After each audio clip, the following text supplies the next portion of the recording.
Hello everyone, welcome to my channel. Please subscribe and keep watching more details.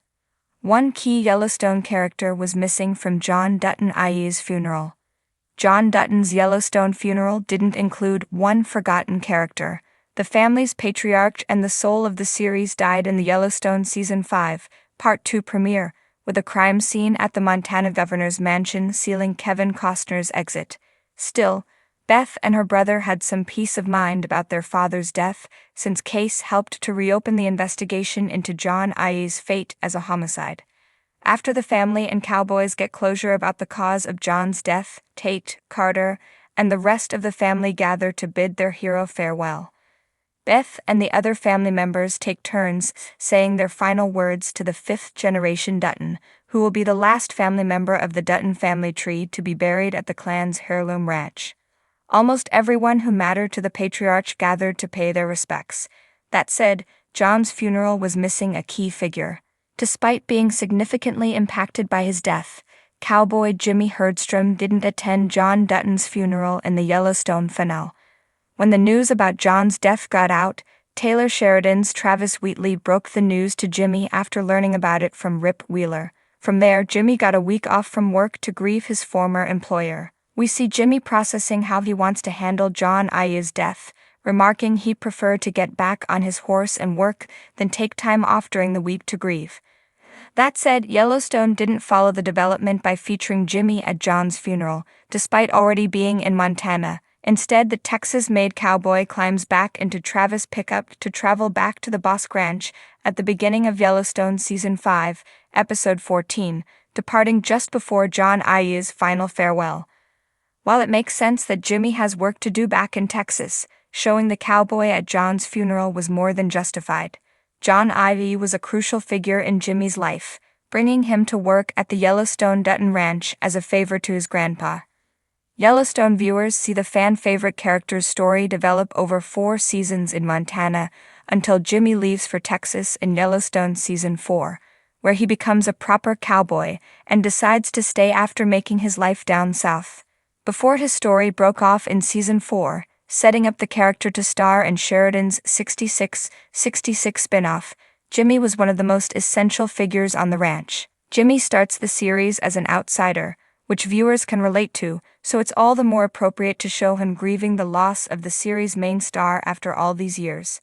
The character's absence signals a missed opportunity to highlight one of Yellowstone and John Dutton IE's best cowboys, even if Jimmy is no longer living in the bunkhouse. Enjoy Screen Rant's primetime coverage? Click below to sign up for our weekly Network TV newsletter. Make sure to check Network TV in your preferences, and get the inside scoop from actors and showrunners on your favorite series. The sprawling Montana sky stretched overhead, a somber blue marbled with clouds that seemed to mourn along with the gathered crowd. The Dutton Ranch had never been so quiet, even with so many people gathered. Hundreds came to pay their respects to John Dutton IE, the man who had stood as a symbol of unyielding strength and stubborn pride for decades. The patriarch of Yellowstone had fallen, leaving behind a fractured family, a sprawling legacy, and more enemies than any man could count. Beth Dutton stood near the casket, her face a mask of fury and sorrow, her sharp eyes scanning the crowd as if daring anyone to cross her on this sacred day.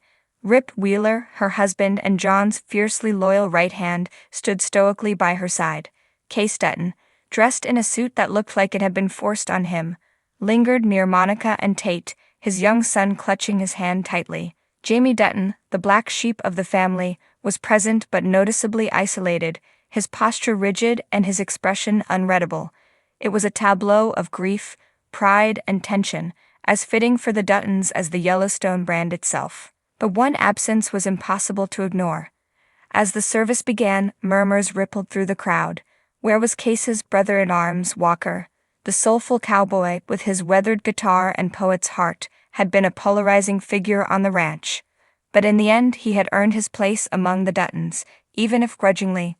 For those who knew him well, his absence felt like a ghost haunting the proceedings. Beth noticed it first, of course. Her piercing gaze scanned the horizon as though expecting Walker to ride in at the last minute, his hat tipped low, an apology ready on his lips. But there was nothing. just the wind whispering through the tall grass and the soft shuffle of boots on dirt. "Where the hell is he?" she muttered under her breath, her voice low enough that only Rip caught it. Rip glanced at her, his jaw tightening. "Don't know. He's always been unpredictable. Maybe he had his reasons." Beth snorted, her grief sharpening into anger. "Reasons don't matter today, Rip. He owes this family more than an absence." The service went on, but Beth couldn't shake the gnawing irritation. Walker had been there during some of the ranch's darkest days. He had sung songs that seemed to pull emotions from the very soil they stood on, connecting them to something deeper. For all his faults, he had understood the land and the weight of its history in a way few others did. For him to miss this, the final goodbye to the man who had ruled the ranch like a king, felt like a betrayal. After the final prayer was said and the casket was lowered, the family gathered in the ranch house. Whiskey flowed and the air buzzed with quiet conversations, but the tension over Walker's absence lingered like a shadow. "You think he's dead?" Case asked, his voice low as he leaned against the kitchen counter next to Monica. His wife shot him a look of disapproval, but he ignored it. Rip, standing nearby, shook his head.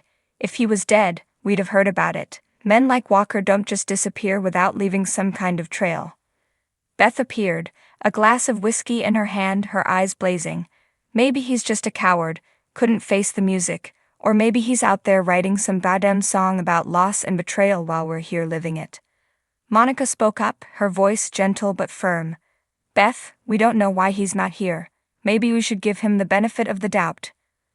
Beth's laugh was sharp and bitter. "Benefit of the doubt?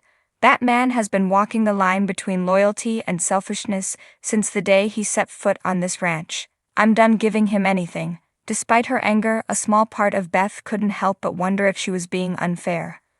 Walker had never been the type to follow rules or meet expectations. Maybe his absence was less about disrespect and more about something else entirely. Days passed, and the question of Walker's whereabouts remained unanswered. It wasn't until a week later that a letter arrived at the ranch, addressed simply to the Duttons. The handwriting was unmistakable. Beth was the first to read it, her hands trembling slightly as she unfolded the paper. The room fell silent as she began to read aloud. "To the Dutton family, I'm sorry I couldn't be there to say goodbye to John.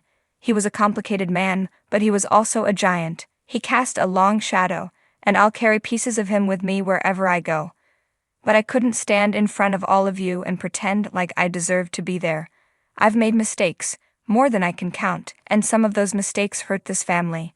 John gave me more chances than I deserved, but I never felt like I truly earned my place among you.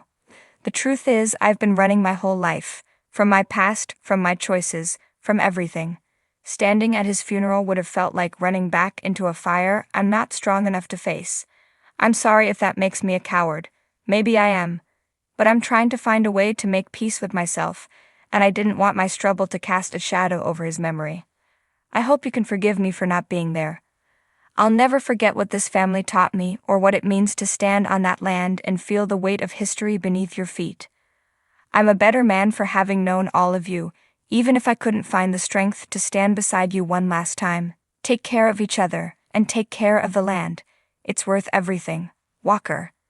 When Beth finished reading, the room was silent. Rip's hand found hers, grounding her in a way nothing else could. Case stared at the floor, his jaw tight, while Monica wiped away a quiet tear. Even Jamie, so often the outlier, seemed moved. Beth folded the letter and set it on the table. For a moment she said nothing, then she looked around the room, her voice softer than anyone expected. "Maybe he's right. Maybe he didn't belong here. But he loved this place in his own way. And maybe that's enough." In the days and weeks that followed, life on the Yellowstone ranch continued, as it always did. The land endured, as did the family.